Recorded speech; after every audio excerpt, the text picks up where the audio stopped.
इस शख्स का नाम है पीटर नवारो। ये अमेरिका में ट्रंप का सलाहकार है।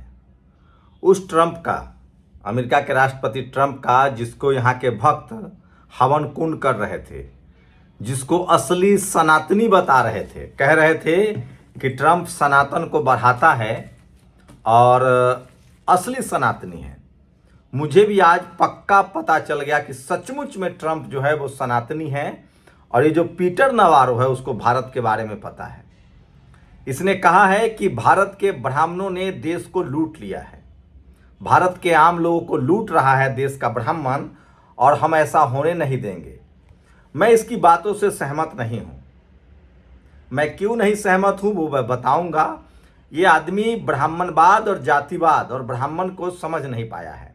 ये अलग बात है कि हमारे देश का आंतरिक मामला है, हम नहीं चाहते हैं कि विदेश इसमें इंटरफेयर करे, लेकिन उन भक्तों का क्या जो कल तक ट्रंप को अपना फूफा मान रहे थे, सनातनी मान रहे थे। ट्रंप सरकार कहा जा रहा था, आप सोचिए, उनको घुमाया जा रहा था। कहां? अहमदाबाद। क्या डंका बज रहा था। इसी तरह से नारायण मूर्ति का दामाद जो इंग्लैंड का प्रधानमंत्री बना, जो बीफ भी खाता है, उसको राष्ट्रीय बहनोई घोषित कर लिया था भक्तों ने। इस ट्रंप को राष्ट्रीय सनातन घोषित कर लिया था। अब आप इससे सहमत हैं? मैं सहमत नहीं हूं। हाँ, जातिवादी और मनुवादी जो है वो इस देश को लूट रहे हैं, वो इस देश के साथ भेदभाव कर रहे हैं। College, university, media, judiciary, bureaucracy, business, सब जगह उन्होंने कब्जा कर रखा है और भारत के लोकतंत्र को कमजोर कर रहे हैं। ये सच्चाई है, इसमें हकीकत है। इससे पहले अंग्रेजों ने कहा था कि ब्राह्मणों में न्याय का गुण नहीं होता है। जैसे मोहन भागवत कह रहा है कि शमशान जा सकते हो, मंदिर जा सकते हो, पानी पी सकते हो, बाकी और कहीं कुछ नहीं। मतलब मरने के बाद शमशान में जल जाओ, मंदिर में जाके चढ़ावा चढ़ाओ, लेकिन पुजारी नहीं बन सकते हो, ट्रस्टी नहीं बन सकते हो। राम मंदिर से लेकर तमाम देश के मंदिर, जो कुबेर का खजाना है, वहां तुम्हारी हिस्सेदारी नहीं होगी। लेकिन फिर भी हमारा देश का मामला है। मैं फिर कह रहा हूं कि ट्रंप और ये पीटर नवारो को कोई हक नहीं है देश के बारे में बोलने का। लेकिन मेरा सवाल है कि जो ब्राह्मण समाज के लोग, क्योंकि इसने खुलकर ब्राह्मण कहा है, हम लोग जातिवादी और मनुवादी को क्लेम करते हैं, वो किसी जाति और धर्म का हो सकता है। हमारा दुश्मनी ब्राह्मणों से नहीं है, किसी जाति धर्म से नहीं है। हमारी दुश्मनी जातिवादियों से है, मनुवादियों से है, जो आरक्षण विरोधी हैं, जो संविधान विरोधी हैं, जो लोकतंत्र विरोधी हैं, और जो तमाम चपरासी से लेकर चीफ जस्टिस तक बैठकर जातिवाद के आधार पर फैसला करते हैं। College, university, media, judiciary, bureaucracy में जो जातिवाद के नाम पर बैठे हुए हैं। लेकिन सवाल है कि इस पीटर नवारो ने तो पूरे ब्राह्मण समाज को क्लेम किया है, तो अब ब्राह्मण समाज इसका विरोध करेगा। पहले तो शराप दे देना चाहिए कि ये भस्म हो जाए, अमेरिका तबाह हो जाए। और सबसे बड़ी बात, अगर ये नहीं कर सकते, इनको पता है कि इस शब्द से कुछ होगा नहीं, तो कम से कम जो ब्राह्मण समाज के लोग, इंदिरा नूई या सुंदर पिचाई जैसे लोग जो अमेरिका में नौकरी कर रहे हैं, वो तो कम से कम भारत आ जाएं। ये लोग तो कह रहे थे कि आरक्षण के डर से भाग गए, अब तो वो तुमको चोर कह रहा है, लुटेरा कह रहा है पूरे भारत को लूट रहे हो। इससे पहले कि वो कहे कि अमेरिका को लूट रहे हो, आप वापस आ जाओ। मैं बता रहा हूं, अमेरिका में बड़े बड़े पदों पर ये गोरे ट्रंप की औलादें, ये नवारो जैसे लोग क्यों भारतीय मूल के लोगों को बड़े बड़े पदों पर रखते हैं, खासकर ब्राह्मणों को। सोचिए, अमेरिका में नस्लीय कानून है, जैसे यहाँ SC/ST एक्ट है ना, उसी तरह से वहां नस्लीय कानून है। ब्लैक समुदाय के लोग किसी भी गोरा समुदाय पर नस्लवाद का आरोप लगा सकता है और उसको जेल होगी। भारत जैसा नहीं है कि चपरासी से लेकर चीफ जस्टिस तक आप बैठे हुए हैं तो आप पर SC/ST एक्ट में ये लोग सजा ही नहीं देता है। लेकिन चूंकि वो कानून इस आधार पर बना है कि नस्ल भेद यहां हुआ है, तो हर गोरे को उसके चपेट में रखा जाता है और हर ब्लैक को अधिकार है, जैसे यहाँ SC/ST एक्ट है। इसीलिए ये जो नवारो और ये जो ट्रंप जैसे जो लोग हैं, या ये जो मस्क जैसे लोग, इसलिए यहाँ भारतीय को रखते हैं या चीनी का लोगों को बड़े पदों पर कि उनसे ब्लैक पर अत्याचार करवाया जाए। और इन पर यह कानून लागू नहीं होता है क्योंकि इनका रंग भेद का कोई बैकग्राउंड नहीं है। जब भी कोई कानून बनता है तो बैकग्राउंड से, जैसे 10-5 महिलाएं रेप का झूठा केस भी दर्ज करा दें या फिर दहेज का भी झूठा केस दर्ज करा दें, इसका मतलब नहीं है कि दहेज नहीं लिया जाता है और रेप नहीं होता है, क्योंकि ऐतिहासिक रूप से महिलाएं पीड़ित हैं, इसलिए कानून एग्जिस्ट करता है। यही बात जातिवादी और मनुवादी नहीं समझते हैं कि SC/ST एक्ट दलित, पिछड़े, किसान, आदिवासी, अल्पसंख्यक पर ऐतिहासिक रूप से अत्याचार होता रहा है। आपके दिमाग में और DNA में बसा हुआ है जातिवादी मनुवादियों को। और सोचिए अब अमेरिका कह रहा है तो आप छोड़ दीजिए अमेरिका, आ जाइए भारत। मैं अभी भी इससे सहमत नहीं हूं कि ब्राह्मण इस देश को लूट रहे हैं। मैं इस बात को कहता हूं कि जातिवादी और मनुवादी इस देश को लूट रहे हैं। और वो जातिवादी मनुवादी हर वो शख्स हो सकता है जो जाति के आधार पर भेदभाव करता है, जो धर्म के आधार पर भेदभाव करता है, वो सांप्रदायिक हो सकता है। और इस देश में चपरासी से लेकर चीफ जस्टिस तक जो लोग बैठे हुए हैं, उसका जाति जनगणना हो, किस जाति के लोग हैं, किस धर्म के लोग हैं जो सांप्रदायिकता कर रहे हैं। सांप्रदायिकता तो अभी नई बीमारी है। जातिवाद 1000 साल से चल रहा है। फूले, रविदास, कबीर, पेरियार, बाबा साहब अम्बेडकर, जगदेव बाबू, रामस्वरूप वर्मा, सोनेलाल पटेल, अंकली, गुरु घासीदास महाराज, संत गाडगे, तमाम लोग लड़ते रहे हैं। मैं बहुत महापुरुष संतों का नाम नहीं जानता हूं जिन्होंने कुर्बानियां दी है। तो ये जातिवाद मनुवाद बहुत खतरनाक है और ये हमारे देश का निजी मामला है। उसके बाद भी मैं कह रहा हूं, जो भी ब्राह्मण समाज के लोग अमेरिका में हैं, क्या वो अब अमेरिका को छोड़ के भारत आ जाएंगे? मैं तो देख रहा हूं, या ये लोग अभी भी वहां की मोटी मलाई खाने के लिए वहीं बैठे रहेंगे। सोचिए, पूरे ब्राह्मण समाज को गाली दिया है अमेरिका के पीटर नवारो ने। ये कोई मामूली आदमी नहीं है, ये ट्रंप का सलाहकार है जो टैरिफ लगा रहा है। तो छोड़ दो अमेरिका और आ जाओ भारत। मैं दिन गिन रहा हूं। और अब बात विदेश नीति की। ये तस्वीर देखिए, कोई ड्रामा नहीं, कोई भाड़े का नाचने गाने वाला नहीं, कोई जबरदस्ती का हंसना गले पड़ना नहीं। जहां जाते थे बेइंतहा सम्मान पाते थे, भारत का सम्मान बढ़ाते थे। प्रधानमंत्री मनमोहन सिंह, आप सोचिए, प्रधानमंत्री नरेंद्र मोदी की विश्वसनीयता खतरे में है।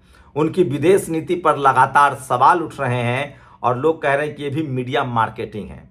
एक बेटा के बिटवाजी गुजरात क्रिकेट एसोसिएशन, BCCI और ICIC तक पहुंच गए। सोचिए, हमारे और आपके बच्चों को हिंदू मुस्लिम में फंसाया जा रहा है, उनके नंबर काटे जा रहे हैं, नौकरियां नहीं मिल रही, SSC की नौकरियां नहीं मिल रही है। और नेताओं के बच्चे, अमित शाह का बेटा ICC चला रहा है, इंटरनेशनल क्रिकेट काउंसिल, और यह माधव और सिंधिया के बेटे जो अब BCCI MPCA को चलाएंगे। चूहों ने कतर दिए नवजात के हाथ, NICU में मचा हड़कंप तो भागे भागे पहुंचे डॉक्टर, स्टाफ और परिजन। मध्य प्रदेश के सरकारी अस्पताल की खबर है। और अब सुप्रीम कोर्ट ने कहा है कि जो टीचर बहाल हो जाएंगे उनको TET का एग्जाम देना होगा। तो प्रभाकर कुमार पूछ रहे हैं कि जब उनको एग्जाम देना होगा तो हाईकोर्ट सुप्रीम कोर्ट के जजों को भी एग्जाम देना कर जज बनाया जाए। ये बड़ा सवाल है। कोलोजियम के खिलाफ ब्राह्मण समाज के लिए बोल रहे हैं। पाकिस्तान हमारे लोगों को धर्म पूछ कर मरवाया, फिर चीन उसके साथ खुलकर रहा। इसके बाद राहुल गांधी चीन के राष्ट्रपति से मिले और हंसी ठिठोली करे। सोचिए, बीजेपी वाले राहुल गांधी को क्या कहते, गद्दार, देशद्रोही, चीन का एजेंट और न जाने क्या क्या। लेकिन ये काम राहुल ने नहीं, नरेंद्र मोदी ने किया है। और सवाल सबसे, देखिए चंद्रशेखर आजाद ने क्या बड़ा ट्वीट किया है और शानदार। देश का एक जिम्मेदार नागरिक और देश की सबसे बड़ी पंचायत का सदस्य होने के नाते मैं भारत की संप्रभुता और आंतरिक मामलों में किसी भी विदेशी हस्तक्षेप की कड़ी निंदा करता हूं। लेकिन तथ्य और सच्चाई को भी झुटलाया नहीं जा सकता है। आजादी के 75 साल बाद भी सत्ता, संसाधन, संपत्ति कुछ मुट्ठी भर जातियों के कब्जे में है। एक रिपोर्ट बताती है कि भारत की मात्र 1% आबादी के पास 40%, जबकि 10% लोगों के पास 77% संपत्ति है, जबकि नीचे 60% हिस्सा केवल 4.8% है। इसलिए देश में अमीर और गरीब के बीच खाई भी जाति के विभेद साफ दिखाई देता है। दलित, आदिवासी, SC/ST, पिछड़े वर्ग के धार्मिक अल्पसंख्यक आज भी सामाजिक, आर्थिक और राजनीतिक रूप से हाशिए पर धकेले गए हैं। यही असमानता भारत की प्रगति में सबसे बड़ी बाधा है। इसको दूर करने के लिए जाति जनगणना, जो इसका विरोध करे वो जातिवादी मनुवादी। निजी क्षेत्र में आरक्षण, जो इसका विरोध करे जातिवादी मनुवादी। आर्थिक न्याय, ताकि संसाधनों पर ठेकेदारी, तभी बनेगा भारत एक मजबूत भारत। और तब हमको किसी के आगे पीछे, चाहे वो चीन हो या अमेरिका हो, किसी के आगे पीछे हमें नहीं करना पड़ेगा। और जिला बाराबंकी में पुलिस ने एबीपी कार्यकर्ताओं एलएलबी को दौड़ा कर पीटा। बारी आपकी भी आएगी। और तमिलनाडु के पुडुकोट्टई जिले के अबुदरा के पास सिंचाई टैंक किनारे 10वीं सदी में बने 38 सेंटीमीटर चौड़ी तथागत बुद्ध की मूर्ति मिली है।